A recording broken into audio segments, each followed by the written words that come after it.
Thank you. We may be tempted to say hope was not enough. We might be tempted to second guess ourselves and question whether we worked hard enough or long enough. That is not our story tonight. We believe that all work has dignity. We always will. We believe in the power of people over corporate special interests. We always will. We believe if you love this country, you fight for the people who make it work.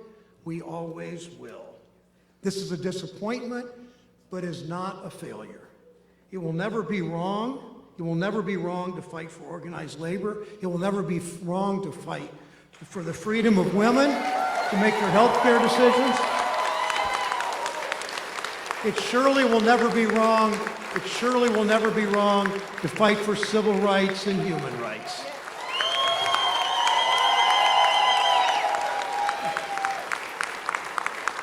Tonight I'm sad, but I'm never giving up, and neither is Connie. No way. In the light of day, I know most of you are never giving up either.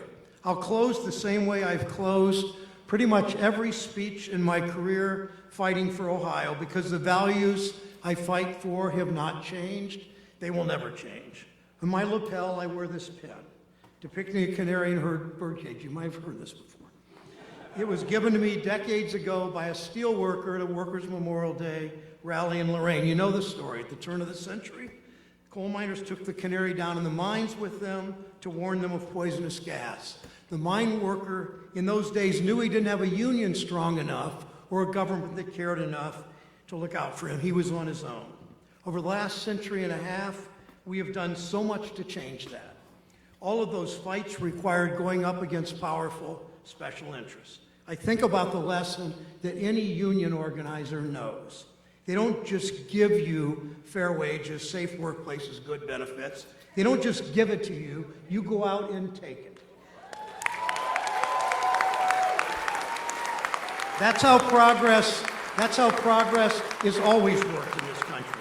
Wall Street and corporations just didn't say one day, you know, people work so hard out there. We ought to have Social Security, and we ought to have an 8-hour day and time and a half and a ban on child labor. No, we fought for it, we demanded it, and we got it. And the big insurance companies just didn't all of a sudden say, you know, a lot of people are sick. We ought to provide seniors health care. No, we fought for it, we demanded, and we got Medicare. And in the 1960s, a bunch of segregationist Southern senators didn't just decide one day, you know, everybody ought to be able to vote in this country. No, we fought for it, we demanded, and we got voting rights. And then last year, politicians didn't all of a sudden say, you know, we really ought to stop interfering in women's personal health care decisions. Of course not. We fought for abortion rights in Ohio, we demanded it, and we got it.